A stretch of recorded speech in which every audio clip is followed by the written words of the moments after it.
मैं शैलेश मौर्य, प्रवक्ता डाइट सुल्तानपुर, आप सभी के समक्ष प्रकरण अधातु लेकर उपस्थित हुआ हूँ। और हमने पिछली कक्षा में आपसे धातु प्रकरण पर चर्चा किया था। जैसा कि आप सभी जानते हैं कि हमारे आसपास बहुत सारे तत्व विद्यमान हैं, जिसका हम अपने दैनिक जीवन में उपयोग करते रहते हैं। आप सभी ने अपने दैनिक जीवन में विभिन्न धातुओं का प्रयोग किया है। उसी तरीके से बहुत सारी धातुएं भी मौजूद हैं। जैसा कि हमने पिछली कक्षाओं में आवर्त सारणी के बारे में अध्ययन किया है कि आवर्त सारणी में धातु, अधातु और उपधातु तीनों मौजूद हैं। आप सभी देख रहे हैं इस स्लाइड में एक आवर्त सारणी दिखाई गई है। इस सारणी में अधिकतर तत्व जो मौजूद हैं वे धातुएं हैं और लगभग 22 तत्व अधातु हैं। उनमें 6 इनएक्टिव गैसें अर्थात क्षारीय गैसें भी मौजूद हैं। जो नॉन मेटल्स होते हैं उनके अंदर धातुओं के गुण नहीं होते हैं, अर्थात ऐसे तत्व जिनका गुण धातुओं से भिन्न होता है उन्हें हम अधातुएं कहते हैं। और आप देख रहे हैं कि जो पहला समूह है आवर्त सारणी में, उसमें हाइड्रोजन, आवर्त सारणी का जो पहला आवर्त है उसमें हाइड्रोजन और हीलियम है। इसमें हाइड्रोजन भी अधातु है। और इधर अगर हम आते हैं पी ब्लॉक में, दाहिनी तरफ जो हरे रंग से दिखाया गया है वे सभी अधातुएं हैं। इसमें 14वें ग्रुप में कार्बन और 15वें ग्रुप में नाइट्रोजन फास्फोरस और 16वें ग्रुप में ऑक्सीजन सल्फर सेलेनियम, 17वें ग्रुप में फ्लोरीन, क्लोरीन, ब्रोमीन, आयोडीन और टेस्टिन। और इसके अलावा 18वें ग्रुप में रेडान तक। ये सभी तत्व जो हम देख रहे हैं ये सभी अधातु हैं। अधातुओं की अगर हम उनके गुण की बात करें, उनके गुण का हम अध्ययन करें तो उनके गुण को हम 2 भागों में अध्ययन कर सकते हैं। भौतिक विशेषता उनकी और रासायनिक विशेषता, physical properties of non metal. अगर हम बात करें तो नॉन मेटल जो होते हैं उनके कुछ विशेषताएं जो होती हैं जो नीचे दिखाई गई हैं आपको, कि नॉन मेटल्स धातुओं की तरह सभी ठोस नहीं होती हैं। लगभग इनमें तीनों रूपों में पाई जाती हैं। ये सॉलिड, लिक्विड और गैस के रूप में पाई जाती है। जैसा कि आप देख रहे हैं कार्बन और सल्फर, यह सॉलिड रूप में है, ठोस रूप में है। ब्रोमीन जो है धातु वह लिक्विड रूप में दिखाई गई है। और आप उसके बगल में ऑक्सीजन देख रहे हैं, ऑक्सीजन गैस, जिसका भी हम वर्तमान में कोरोना काल में व्यापक नाम भी सुन रहे हैं। यह हमारे लिए एक बहुत ही आवश्यक गैस है किसी भी जीवधारी के लिए। इस तरीके से हम कह सकते हैं कि अधातुएं ठोस, द्रव, गैस तीनों रूपों में पाई जाती है। हार्डनेस, कठोरता की बात करें, जो नॉन मेटल्स हैं ये ब्रिटिल होती हैं, भंगुर होती हैं। अगर हम इस पर किसी भी चीज़ से हथौड़ा मारते हैं तो ये आसानी से टूट जाती है। ये बहुत ही हार्ड नहीं होती है डायमंड को छोड़ करके। डायमंड हमारे नेचर का सबसे हार्ड मटेरियल है। लस्टरस, चमक की बात करें, जैसा कि हमने सुना है कि धातुओं की अपनी एक विशेष चमक होती है जिस चमक के कारण वे जाने जाते हैं।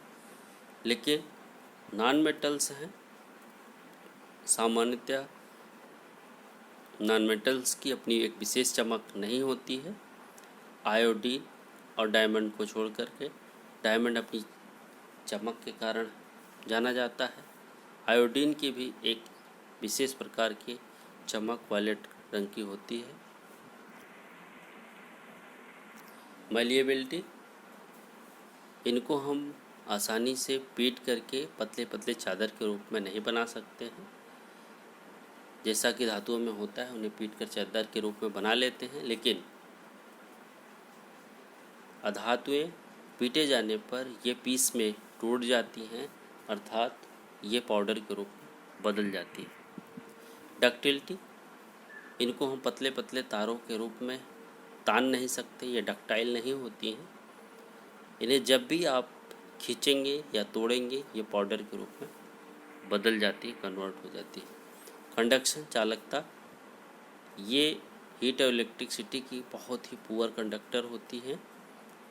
अगर हम सामान्यतः ग्रेफाइट की बात करें तो ग्रेफाइट में चालकता होती है, लेकिन बाकी में अगर इसमें हम हीट की कंडक्शन की बात करें तो इसमें जो कंडक्शन ऑफ हीट होती भी है थोड़ी बहुत, वह वाइब्रेशन ऑफ पार्टिकल, कि जैसे हम उस धातु को गर्म करते हैं उसके कण वाइब्रेट करते हैं, वाइब्रेशन हीट का ट्रांसफ़र होता है दूसरे कण पर, वो वाइब्रेट करते हैं, अगले कण पर ट्रांसफ़र होता है, जैसा कि इस चित्र में आपको दिखाया गया है। इस तरीके से वाइब्रेशन ऑफ पार्टिकल से अधातुओं में हीट का ट्रांसफ़र होता है। अधातुओं में से ग्रेफाइट एक ऐसा नॉन मेटल है जो गुड कंडक्टर ऑफ हीट है। आप इसमें देख रहे हैं कि आप जानते भी हैं ग्रेफाइट का उपयोग बैटरी में होता है, इलेक्ट्रोड के रूप में होता है। इस तरीके से डेंसिटी की बात करें तो जनरली नॉन मेटल में डेंसिटी लो होती है, इसकी वजह से इसका मेल्टिंग और बॉइलिंग पॉइंट भी सामान्यतः लो होता है, कम होता है, एक्सेप्ट डायमंड की अपेक्षा। सोनोरस, इनको पीटे जाने पर इनके अंदर विशेष प्रकार की ध्वनि उत्पन्न नहीं होती है। इस तरीके से ये विशेष प्रकार की ध्वनि उत्पन्न नहीं करते हैं, इसलिए हम कह सकते हैं कि ये नॉन सोनोरस होते हैं। आइए हम बात करते हैं केमिकल प्रॉपर्टीज़ की। अधातुओं की जो रासायनिक विशेषता होती है, अधातुओं के सबसे बाहरी कोश में सामान्यतः 5, 6 या 7 इलेक्ट्रॉन होते हैं। उनके गुण, जो उनके अणु हैं, वे सामान्यतः गैसीय अवस्था में बहुपरमाणुक होते हैं और ये ऑक्सीजन के साथ, धातुओं के साथ और अधातुओं के साथ क्रिया करते हैं। जब अधातुएं ऑक्सीजन के साथ क्रिया करती हैं तो नॉन मेटेलिक ऑक्साइड बनाती हैं, अधात्विक ऑक्साइड बनाती हैं, जैसे कार्बन ऑक्सीजन के साथ क्रिया करके कार्बन डाइऑक्साइड का निर्माण करती है। लेकिन यदि कार्बन ऑक्सीजन के साथ जलती है और अपर्याप्त ऑक्सीजन उपस्थित होती है तो कार्बन मोनोऑक्साइड बनता है, अर्थात इनकम्प्लीट कंबशन होता है, जो हमारे लिए बहुत ही लीथल होता है, घातक होता है। सामान्यतः हमने सुना होगा कि अगर कोई व्यक्ति रात में अपने कमरों में सोते समय अंगीठी जलाकर सो जाता है तो हमारे कमरे में उपस्थित ऑक्सीजन रिएक्शन करके कार्बन मोनोऑक्साइड बना लेती है और जो हमारे फेफड़ों में जा कर के हीमोग्लोबिन से रिएक्ट करके कार्बोक्सी हीमोग्लोबिन बनाता है और उस कार्बोक्सी हीमोग्लोबिन अर्थात ऑक्सीजन की अनुपलब्धता हो जाती है, कमी हो जाती है और व्यक्ति की मृत्यु तक हो जाती है। इसी तरीके से सल्फर ऑक्सीजन के साथ क्रिया करके सल्फर डाइऑक्साइड बनाता है और सल्फर डाइऑक्साइड जल से क्रिया करके सल्फ्यूरस एसिड या सल्फ्यूरिक एसिड का निर्माण करता है। कार्बन डाइऑक्साइड जल के साथ क्रिया करके कार्बोनिक एसिड का निर्माण करता है। इस तरीके से हम कह सकते हैं कि जो अधात्विक ऑक्साइड होते हैं वो अम्लीय प्रकृति के होते हैं, और अगर इसमें हम नीला लिटमस डुबोते हैं तो लिटमस पेपर लाल हो जाता है।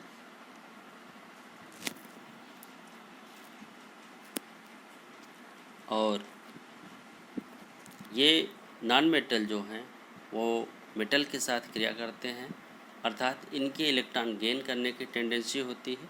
ये इलेक्ट्रॉन गेन करके ऋणायन बनाते हैं, और मेटल की टेंडेंसी होती प्रवृत्त होते हैं इलेक्ट्रॉन लूज करके उनके आउटर मोस्ट सेल में 1 या 2 इलेक्ट्रॉन मोस्टली होते हैं, वो इलेक्ट्रॉन लूज करके धनायन बनाते हैं। इस प्रकार धनायन और ऋणायन मिल करके आयनिक बॉन्ड का निर्माण करते हैं, और इस प्रकार आयनिक कंपाउंड का निर्माण होता है, जैसा कि आप स्लाइड में देख रहे हैं।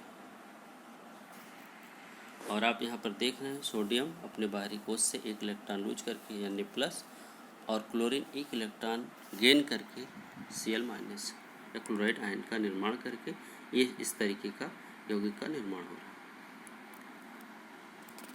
इसके अलावा नॉन मेटल रिएक्टिव हैलोजन के साथ क्रिया करके नॉन मेटल हैलाइड का निर्माण करते हैं, और जनरली नॉन मेटल हैलाइड जो होते हैं वो कोवैलेंट इन नेचर होते हैं, अर्थात कोवैलेंट बॉन्ड का निर्माण करते हैं। कोवैलेंट बॉन्ड जो होता है वह साझेदारी से बनता है, अर्थात एक धातु अपना 1 इलेक्ट्रॉन और दूसरा धातु भी अपना 1 या 1 से अधिक इलेक्ट्रॉन शेयर करते हैं, और उनकी शेयरिंग से दोनों के बाहरी कोश में इलेक्ट्रॉनों का अरेंजमेंट इस तरीके से हो जाता है कि उनके बाहरी कोश में 2, 8 या 18 इस तरीके के अस्थायी विन्यास प्राप्त हो जाता है, और वो कोवैलेंट या सहसंयोजी यौगिक का निर्माण करके अस्थायी यौगिक बनाते हैं। यहाँ पर हम देख रहे हैं जो कोवैलेंट बॉन्ड होते हैं वो 3 प्रकार के होते हैं: सिंगल बॉन्ड, डबल बॉन्ड और ट्रिपल बॉन्ड, मोनोवैलेंट, डाइवैलेंट और ट्राइवैलेंट। तो यहाँ पर आप देख रहे हैं H2O के केस में यहाँ पर हाइड्रोजन और ऑक्सीजन के बीच 1 इलेक्ट्रॉन की साझेदारी से जो बंध बना है उसे हम मोनोवैलेंट एक संयोजी यौगिक कहते हैं, और जब 2 इलेक्ट्रॉनों की साझेदारी 2 तत्वों के बीच में होती है तो उसे डाइवैलेंट कंपाउंड कहते हैं। इससे जो बंध बनता है उसे द्विबंध कहते हैं। और इसी तरीके से नाइट्रोजन और ऑक्सीजन के बीच में जो या नाइट्रोजन के बीच में हम ऊपर देख रहे हैं जहाँ पर ट्रिपल बॉन्ड लिखा हुआ है, वहाँ नाइट्रोजन और नाइट्रोजन के बीच में जो बंध बना है वह 3 इलेक्ट्रॉनों की साझेदारी से बना है, और 3 इलेक्ट्रॉनों की साझेदारी से दोनों नाइट्रोजन के केस में अस्थायी विन्यास प्राप्त हो गया। इस तरीके से ट्रिपल बॉन्ड बना।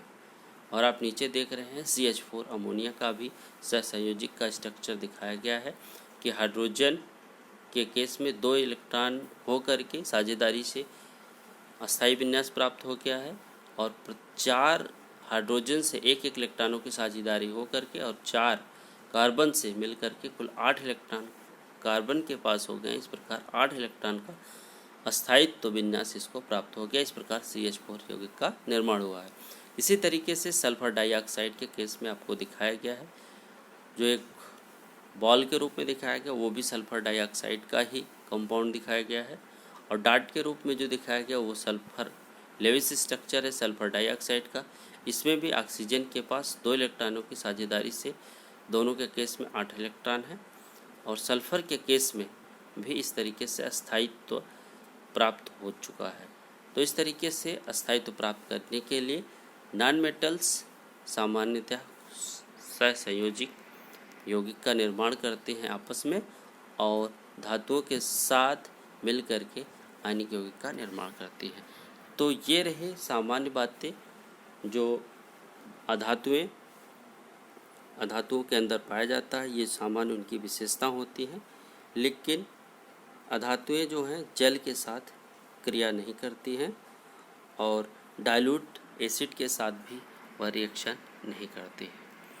तो इस तरीके से आज हमने आधात प्रकरण पर चर्चा किया। आगे हम नेक्स्ट वीडियो में आपसे धातुओं के निष्कर्षण पर चर्चा करेंगे। धन्यवाद।